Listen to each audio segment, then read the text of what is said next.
Welcome to Life Stories Network, where real emotions, raw truths, and unforgettable moments unfold.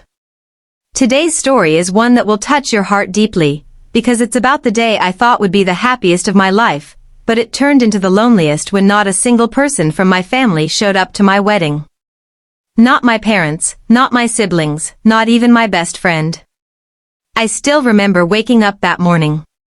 The sun was shining bright, and for a second, I thought life was finally giving me everything I ever dreamed of. I had waited for this day for years, planned every detail, and imagined the love and blessings I would receive. But as I looked around my empty dressing room, I realized something was already off. My phone wasn't buzzing. No calls from my mom asking if I'd eaten. No texts from my best friend cracking jokes to calm my nerves. Just silence. And that silence hurt more than anything. As the hours passed, I kept telling myself they were probably just late. Maybe traffic was bad, maybe something came up, maybe they were surprising me. I clung to excuses because I couldn't let my heart believe the truth, that they chose not to come. I had always been the black sheep in my family, the one who never seemed to measure up. My sister was the golden child, my brother the pride of the family, and me? I was the one they tolerated. Still, I thought that on my wedding day, they would put everything aside. Because weddings aren't just about two people, they're about families coming together. But I was wrong. When I walked down the aisle, my heart raced with a mix of joy and dread. I looked around the seats reserved for my family, empty. Not even one familiar face. The flowers were perfect, the music was magical, the guests were smiling, but to me, the room felt hollow. I couldn't stop my eyes from wandering to those empty chairs, and with each step, I felt my chest tighten. My fiancé held my hand tighter, as if they knew the storm inside me, but even their love couldn't erase the sting of being abandoned by the people who were supposed to love me unconditionally. The ceremony moved on, but I was trapped in my own mind. Memories of growing up flooded me. I remembered the school recitals where my mom never clapped for me, the birthdays where my dad forgot to show up, the college graduation where my family left early to attend another event. And now, the biggest day of my life, they did not even bother to come. The pattern was clear, but for some reason, I had always hoped this time would be different. Hope is a dangerous thing when it keeps you tied to people who never show up for you.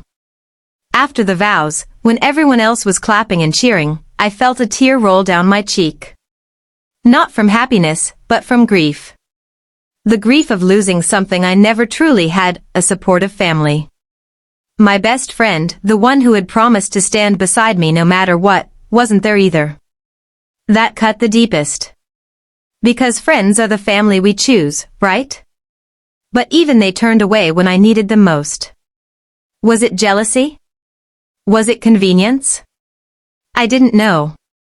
All I knew was that my wedding pictures would forever tell a story of love mixed with abandonment.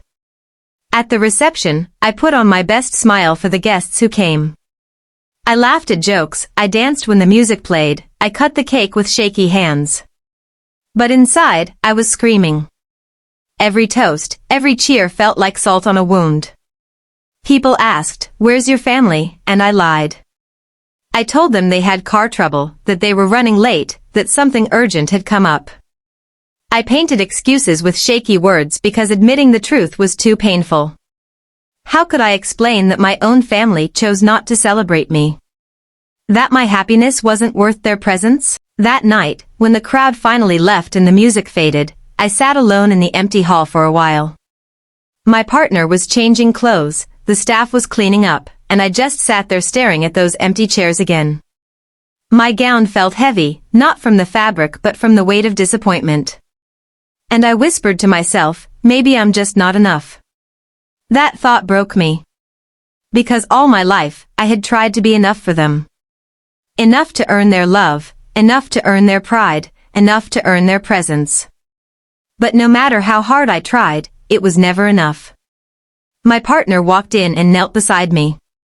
They wiped my tears and said, "You are enough.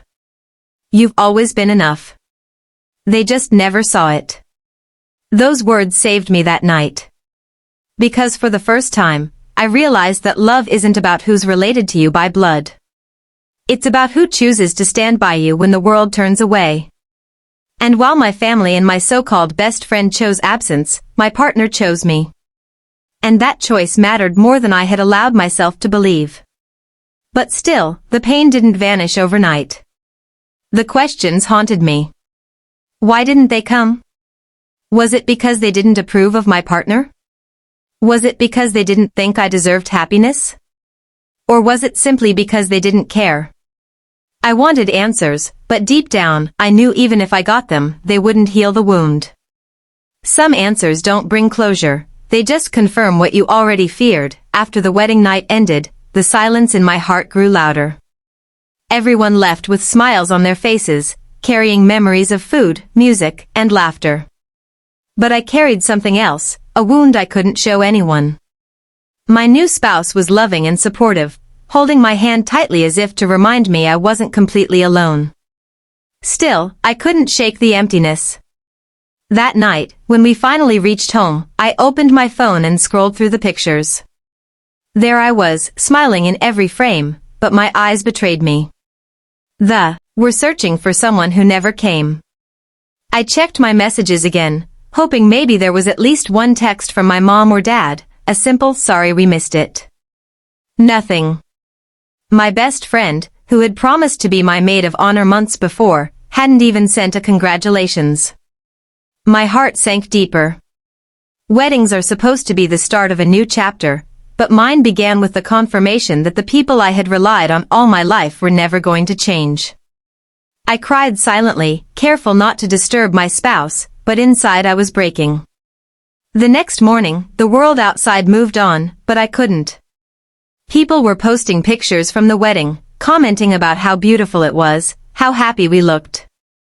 Strangers admired a love story they thought was perfect, but they didn't see the storm inside me. Family drama has a way of hiding behind forced smiles. I tried to distract myself, but the unanswered questions pulled me back every time. Why didn't they come? Was I that unworthy of love? Days turned into weeks, and still not a single call came from my parents. No explanation, no apology, no acknowledgement. My best friend also vanished, as if she had erased me from her life completely. I replayed every memory of our friendship, every laugh, every secret, and wondered, how could someone I trusted so much just walk away on the most important day of my life? It felt like betrayal layered on top of abandonment. One evening, I decided to confront the silence. I called my mom. My hands trembled as I held the phone, and when she finally picked up, her voice was calm, almost too casual. "Hello," she said, as if nothing had happened. My heart raced. I asked, "Why didn't you come to my wedding?" There was a pause, then she sighed. "We just didn't feel it was the right thing to do." Her words cut like glass. Not the right thing? Celebrating your child's happiness isn't the right thing? I asked if they didn't approve of my partner, if that was the reason. She avoided the question, changing the subject, talking about the weather, about her day, about anything but the pain she had caused. It was like my feelings didn't matter at all. And when the call ended, I realized something. She never even said congratulations. My father never reached out either. My siblings stayed silent, as if they had all agreed that my wedding didn't deserve their presence. The weight of it grew heavier with each passing day. My spouse reminded me constantly that I wasn't alone, but trauma doesn't just vanish because someone loves you. I wanted closure, but closure doesn't come from people who never cared to give it. One night, while lying in bed, I asked myself, why am I begging for love from people who never gave it freely? That question stayed with me, haunting me but also slowly awakening something inside me. I began to notice the little things, how my spouse cooked for me when I was too tired, how they listened when I needed to cry, how they celebrated even the smallest victories in my life. And I thought, maybe family isn't who shares your blood, but who chooses to show up. Because love isn't measured in DNA, it's measured in presence. My parents chose absence, my siblings chose silence, my best friend chose betrayal. But my partner chose me. That was worth more than 100 family members who couldn't be bothered. Still, I couldn't deny the scars.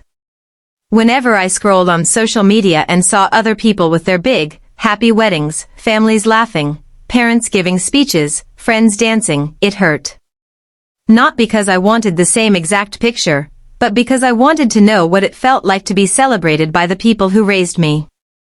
I wondered if maybe I was cursed to always be the outsider, the forgotten one. But life has a way of testing us in the harshest ways before revealing the truth. A few months later, something unexpected happened. I received an invitation to my sister's engagement. They had chosen a grand venue, invited hundreds of people, and of course, my parents were front and center in the planning. The same parents who couldn't make it to my wedding suddenly had endless energy for hers. Seeing the photos online ripped my heart open again. The hypocrisy was too much to bear. I asked myself, how is it that I wasn't worth one day of their lives, but my sister is worth everything? The answer was painful favoritism. They had always adored her more, always lifted her higher, and I was just there. I confronted my brother about it once, asking why they treated me differently. His response was cold, "You've always been difficult, and maybe they didn't want drama at your wedding." Difficult? Is asking for love and support difficult? Is wanting your parents at your wedding too much to ask? Those words replayed in my head, and for days I spiraled into self-doubt. Maybe I was difficult. Maybe I was unworthy. Maybe I didn't deserve their love. But deep down, a small voice whispered, "No. You deserve better." And that whisper grew louder the more I leaned on my spouse, the more I built my own life away from the shadows of my family's rejection. I started to realize something powerful: blood ties don't define family. Actions do. My parents gave me life, but they didn't give me love. My siblings shared my childhood, but not my joy. My best friend shared my secrets, but not my biggest moment. And so, I decided to redefine what family meant to me. That was the turning point. Not because the pain vanished, but because I chose to stop letting it control me. I chose to build my own family, with my partner, with people who saw me, valued me, celebrated me. Because sometimes, the family we create is stronger than the family we're born into. The months after my sister's engagement became the hardest test of my life. Everywhere I turned, my family's joy for her echoed louder than their silence for me. Pictures of celebrations filled my feed, my parents raising toasts, my siblings dancing together, relatives cheering. Not once did I see an empty seat at her events. And though I told myself I had moved on, deep down, the wound tore open again. I had always known they favored her, but to see it so clearly, so unapologetically, left me shattered. One night, I sat in the living room with my spouse. The lights were dim, and tears rolled down my face as I confessed, "It feels like I never belonged to them. Like I was just a mistake they had to raise." My spouse pulled me close, whispering, "Maybe you didn't belong to them, maybe you were meant to belong somewhere else. With people who see you, love you, and cherish you." That moment, I realized I had been looking for love in the wrong places all my life. But letting go wasn't easy. Forgiveness felt impossible, and forgetting even harder. I struggled between wanting to cut ties and still craving the love I never received. It's strange how the human heart works. We long for approval even from those who repeatedly hurt us. I kept wondering if they would ever realize the pain they caused. Would they ever regret missing my wedding? Would they ever admit they were wrong? Then came the day of my sister's actual wedding. An invitation arrived in the mail, as if to rub salt in the wound. The envelope was thick, gold-lined, filled with details of a grand affair. But there was no personal note, no apology, no effort to bridge the gap. It was just an announcement, as though I was an afterthought. My hands trembled as I held it. My spouse asked gently, "Are you going to go?" I stared at the paper and shook my head. No. I won't sit in a room where my existence is invisible. I won't be a ghost at someone else's celebration. That decision wasn't easy, but it was freeing. For the first time, I chose myself over them. On the day of my sister's wedding, instead of wearing a mask and forcing a smile, I went with my spouse to the beach. We walked barefoot on the sand, watched the waves crash, and built our own memories. For the first time, I celebrated my freedom from their judgment. It was then I realized, healing doesn't mean the scars vanish, it means you learn to live with them without letting them control you. Over time, I began building a new circle. My spouse introduced me to friends who welcomed me with open arms. We hosted dinners, celebrated birthdays, and shared laughter I had longed for my entire life. Slowly, I understood that family isn't something you inherit, it's something you create. The love around me wasn't tied to blood, but it was stronger, purer, and more genuine. Yet, even as I healed, there were nights when the loneliness returned. I'd lie awake, wondering if my parents ever thought about me. If my best friend, the one who abandoned me, ever felt guilty. I never got those answers, and maybe I never will. But one truth became clear, their absence had taught me one of the most painful yet powerful life lessons. Sometimes, the people you love the most will not love you back, and that's not your fault. Years later, when I looked back at my wedding pictures again, I no longer saw empty chairs. I saw the faces that chose to be there, my spouse, their family, and the few friends who truly cared. And I smiled, because I realized I had wasted so much energy mourning those who left that I had almost ignored those who stayed. Love had always been there, just not from where I expected it. The journey wasn't just about loss, it was about rediscovery. I learned to stop chasing after people who only showed up when it was convenient. I learned that self-worth isn't defined by who claps for you, but by how you see yourself. And most importantly, I learned that sometimes, being abandoned opens the door to finding the love you truly deserve. Today, I share this story not with bitterness, but with hope.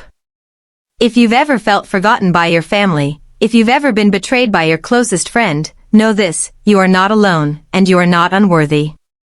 Sometimes, people fail us not because we lack value, but because they lack the ability to see it.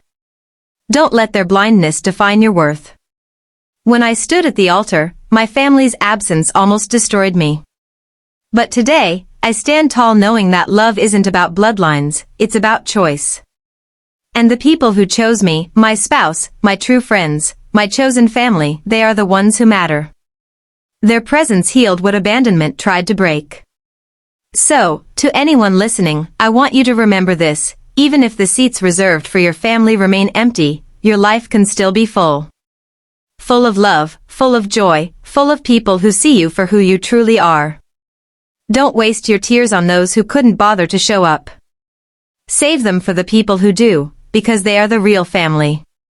And that is the ending of my story, the story of how my wedding began with heartbreak but ended with a lesson that will stay with me forever. A lesson that love is not about who leaves, but about who stays.